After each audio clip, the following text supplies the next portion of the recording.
Hi boys and girls, it's Miss Reynolds with B.O.R.E.D.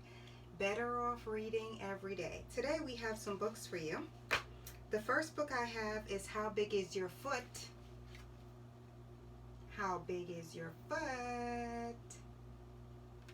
And that book is written and illustrated by Rolf Myler.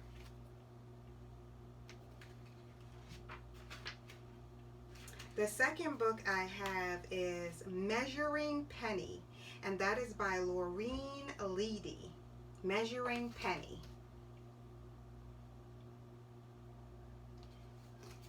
This one actually opens up, look.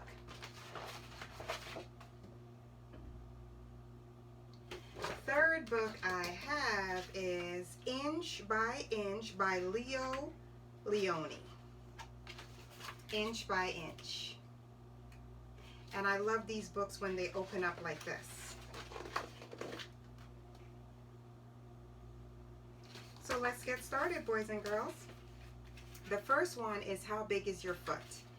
And it is How Big Is Your Foot?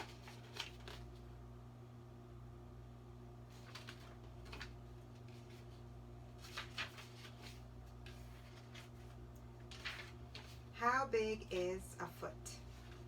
How big is your foot? See what I did there? The book is actually called How Big is a Foot?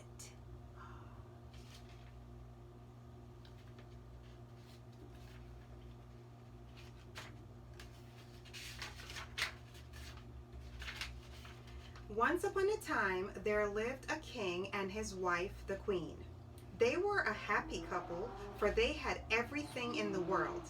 However, when the queen's birthday came near, the king had a problem. What could he give to someone who had everything?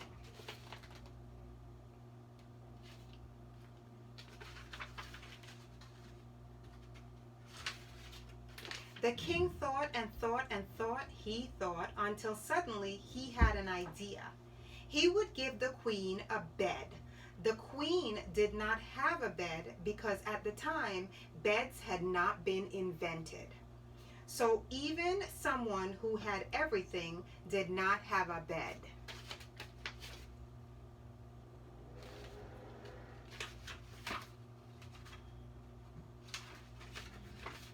The king called his prime minister and asked him to please have a bed made. The prime minister called the chief carpenter and asked him to please have a bed made. The chief carpenter called the apprentice and told him to make a bed. How big is a bed? Asked the apprentice, who didn't know because at the time nobody ever seen a bed. How big is a bed? The carpenter asked the prime minister. A good question, said the prime minister, and he asked the king, how big is a bed?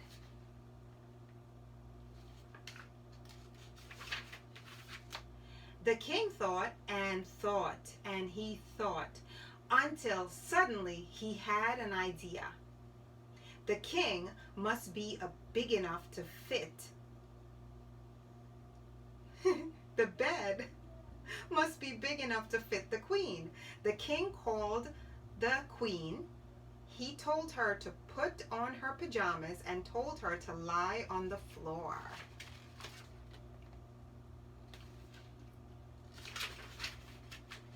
The king took off his shoes and with his big feet walked carefully around the queen. He counted that the bed must be 3 feet wide and 6 feet long to be big enough to fit the queen, including her crown, which the queen sometimes liked to wear to sleep. So he counted his foot. 1, 2, 3, 4, 5, 6, 7, 8, 9.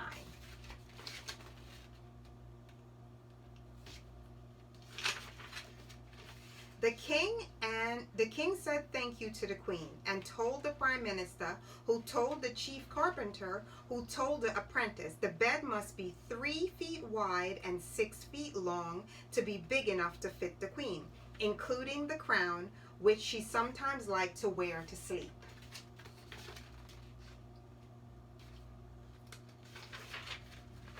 The apprentice said thank you and took off his shoes, and with his feet he measured 3 feet wide and 6 feet long to make the bed fit for a queen. When the king saw the bed, he thought it was beautiful. He could not wait for the queen's birthday.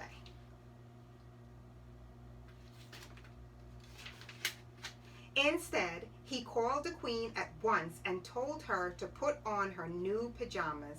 Then he brought out the bed and told the queen to try it. But the bed was much too small for the queen.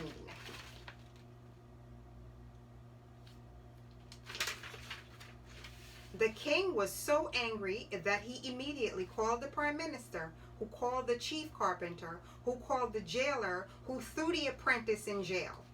The apprentice was unhappy. Why was the bed too small for the queen? He thought and he thought and he thought, until suddenly he had an idea. A bed that was 3 king's feet wide, 6 king's feet long, was naturally bigger than a bed that was 3 apprentice feet wide and 6 apprentice feet long. I can make a bed to fit the queen if I know the size of the king's foot, he cried. He explained this to the jailer, who explained to the chief carpenter, who explained to the prime minister, who explained to the king, who was much too busy to go to jail. Instead, the king took off one shoe and called the famous sculptor. The sculptor made an exact marble copy of the king's foot. This was sent to the jail.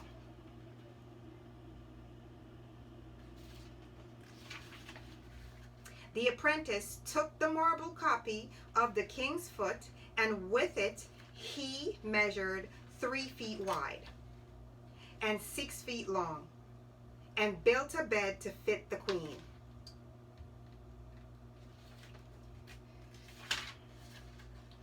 The bed was ready just in time for the queen's birthday. The king called the queen and told her to put on her new pajamas. Then he brought her out the new bed and told the queen to try it. The queen got into the bed and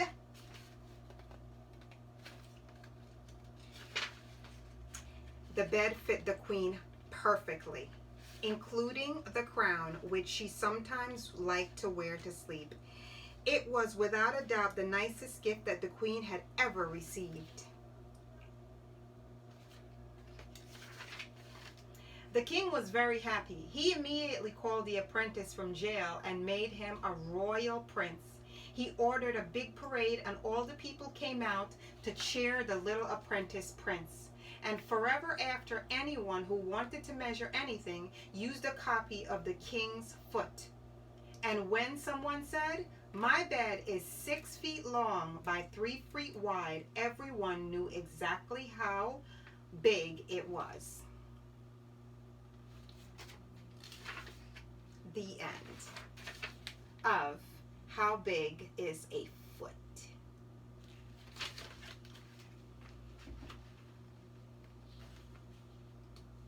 Measuring penny.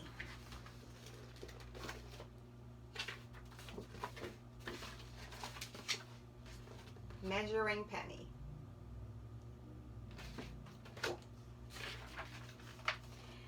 For Joyce, who will go the extra mile.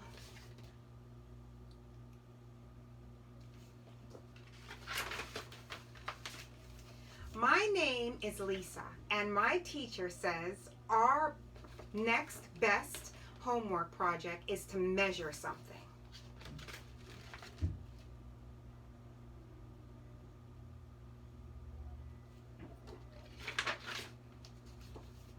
Mr. Jason says we can measure anything, like a sofa, a television set, or a doll.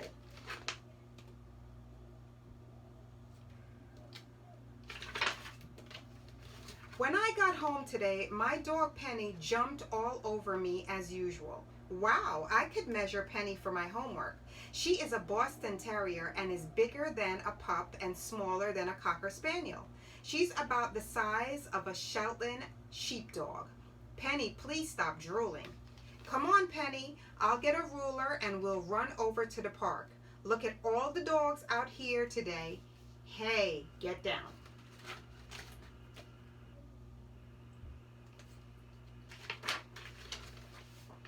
I can't believe how many dogs live around here. Fine, I'll measure some of you, too. We're supposed to use a standard unit, so let me use inches to see how long your noses are. Stop licking my face. I'll measure your tails with a non-standard unit dog biscuit. Will you please hold still? Penny has the shortest tail.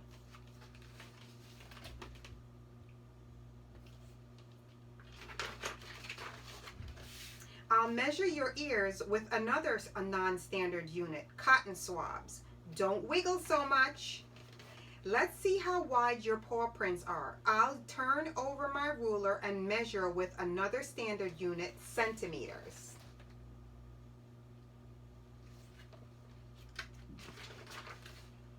I want to see how tall you are. Everybody sit.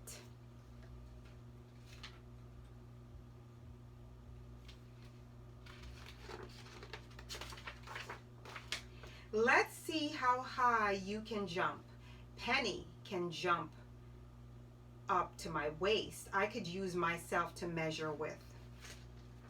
Penny, her dog, can jump up to her waist. Wow.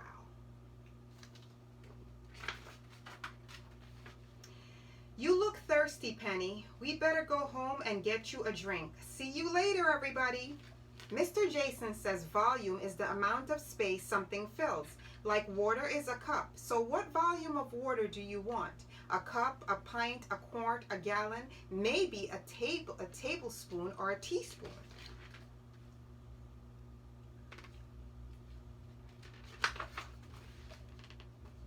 You drank a cup of water already today, and I'll give you another cup now? I suppose you're thirsty too. No, you can't have the whole bag of dog food. I'll give you half a cup.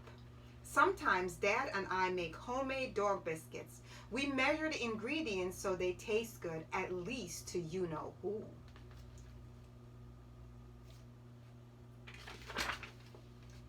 I'm going to follow Penny around all day, Saturday, to measure how much time I spend taking care of her. I'll make a poster for this part.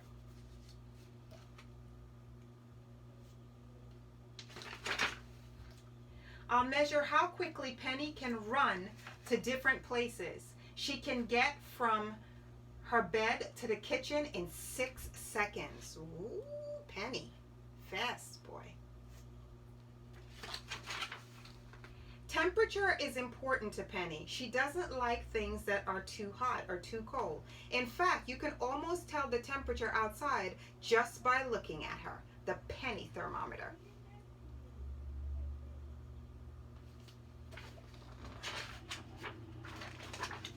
The last thing I'm going to measure Penny with is money. Mom looked through her checkbook to help me figure this out.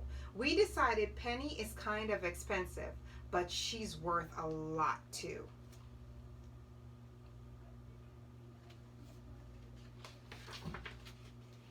I'm sure Mr. Jason will give me a good grade on this measuring project. Penny, maybe we should change your name to Million. The end of Measuring Penny. That book has great illustrations. Inch by Inch by Linetti.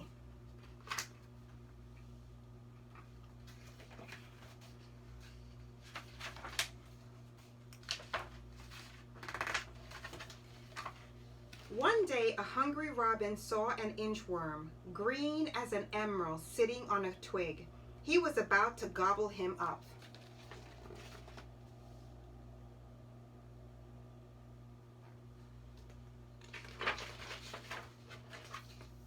Don't eat me. I am an inchworm. I am useful. I measure things. Is that so? Said the robin. Then measure my tail.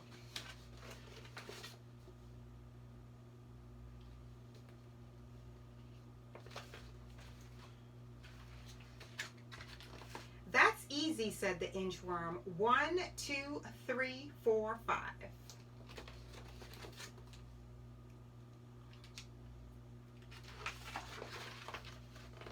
Just think, said the robin, my tail is 5 inches long. And with the inchworm, he flew to where other birds needed to be measured.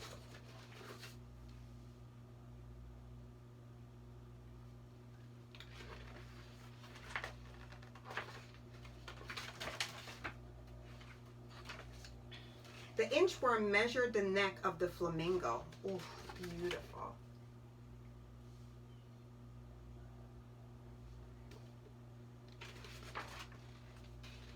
He measured the toucan's beak.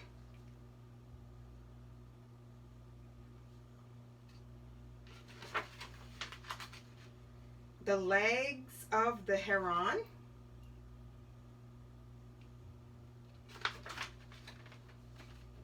The tail of the pheasant.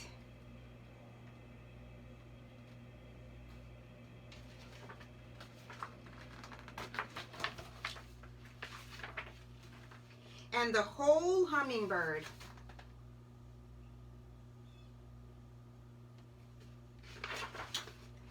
One morning, the nightingale met the inchworm.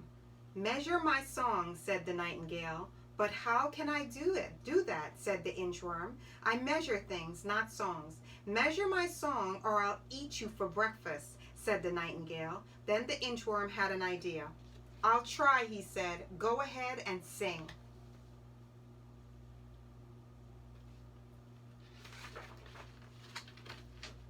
The nightingale sang and the inchworm measured away.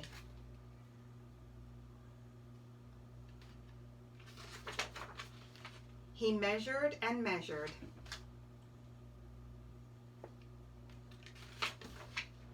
Inch by inch.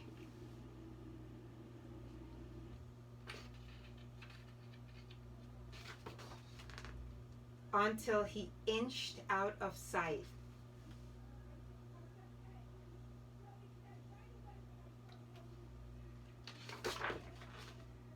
The end, boys and girls, of Inch by Inch. Now, boys and girls, I think that you saw a theme here today, which was measuring. All of the books that I read just now had to do without measuring. The Foot Book, Inch by Inch, Penny, all of those books had to do with measuring. And you also see my shirt. I'm right 97% of the time. Who cares about the other 4%? Now, if you know math, you know that that's wrong. And it's actually very, very funny. Get back to me when you figure that one out. If I'm right 97% of the time, who cares about the other 4%? We want to be right 100% of the time. So you're going to take away the 97 and tell me how much you have left. Ha ha ha. See, I always have to sneak a little math in there. I got to keep your brains going. So everything we did today had to do with measuring. And I wanted to show this to you because I love to measure. I'm a measuring girl. This thing that I have here is to measure the size of a person's head for when they get a hat. I got this from a hat place and it tells you what's the measurement of your head so that you can get the right size hat, which has to do with, you know, covering your hair and everything. So my hat size is 6 7/8. So I wear really a smallish hat, even though it seems like I have a big head. My hat size is 6 7/8, and that's how it kind of measures it. And that's how you would measure the hat when you buy a hat. So that's for measuring hats. This, you know, is for when you sew. This is a tape measure. I never leave home with without one of these because I'm always measuring something. Like, I'll give you an example. From shoulder to shoulder, because I'm always wearing strapless, I always measure from shoulder to shoulder. From shoulder to shoulder is about 18 inches from shoulder to shoulder. And my inseam from my leg going all the way up to here, where my bathing suit starts, is about 33 inches. So I have like a 33-inch inseam, We're not going to talk about what size my waist is or anything like that. But like if you want to measure my wrist, if I was to get a bracelet, my wrist is literally 6 inches. I have a very tiny wrist. And then you'd measure my ankle for like an ankle bracelet, and that would be 8 inches. So that's a measuring tape, a tape measure. And then we have this one. Listen to this. Ooh, love the sound of that. Let's do it again. Ooh, so tape measure.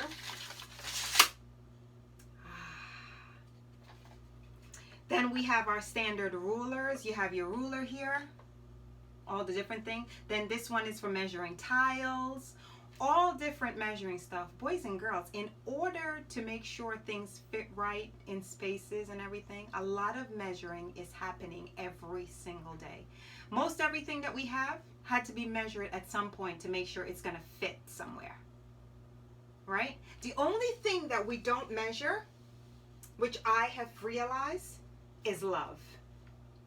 Like we can't go like, I have 24 inches of love for you, or your love is 6 foot tall, or your love is a quart, or your love is a gallon. That's the one thing that we don't measure. I'm absolutely positive of this one, is love. It starts out with a little bit of love and then it goes to a lot of love. But at the end of the day, it's just love. Can't be measured. I love you to the moon and back. I love you more than ice cream. I love you long time. All love. I had this thing when my daughter was little, and I still do it to this day, where I would tell her I love her a googolplex, which is a number that has no ending. You can actually look it up. It's a number that has no ending because it just keeps on going. It's called a googolplex. It's the largest number out there. So, that is today's lesson. It is Miss Reynolds with B.O.R.E.D, Better Off Reading Every Day. And like I said to you before, I'm right 99% of the time. Who cares about the other 4%?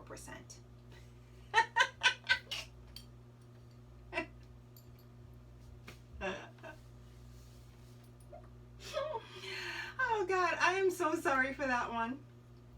But boys and girls, measuring is a lot of fun, and there's a lot of different things that you can use to measure. I know that some people, use their foot to measure, they use their arm to measure, and there's actually things where you can measure your ring fingers. Everything gets measured. That's how a person knows how to buy you a ring if your ring finger is a size 6, or if you are ordering a ring or something like that. Everything gets measured. My glasses gets measured. He measures the distance from here to here so it fits comfortably over my ears. That's what I'm telling you, everything gets measured. This skirt gets measured to see how long it is when I stand up from here to there, just how long it is. My shoes measured. What size shoes do I wear? I wear a size 8.5 shoe. That's a measurement. What size shoes do you wear? So it's a fun little game that you can play any day when you're having nothing else to do. You literally can go around your house and just measure things just for fun. And I know that some people have a line that they mark off each time you grow to measure you. We had that in our house when our daughter was growing up. So I hope that you are having a fun time measuring. And I have to tell you, boys and girls, I've read a lot of books. I think like 320 something books. These books about measuring were a lot of fun for me. I don't know why. Maybe because I just like to measure things. I mean, my necklace has a tape measure on it in the shape of a heart. I'm a measurer. I like to measure things. You know what I don't like to do? Not read. Because I love to read. You know that. So I'm being super silly with you today, but I just wanted to tell you. It's been my pleasure to bring these stories to you. And I will see you soon, boys and girls. Go look up googolplex. My daughter knows what it means because she knows Mommy loves you a googolplex.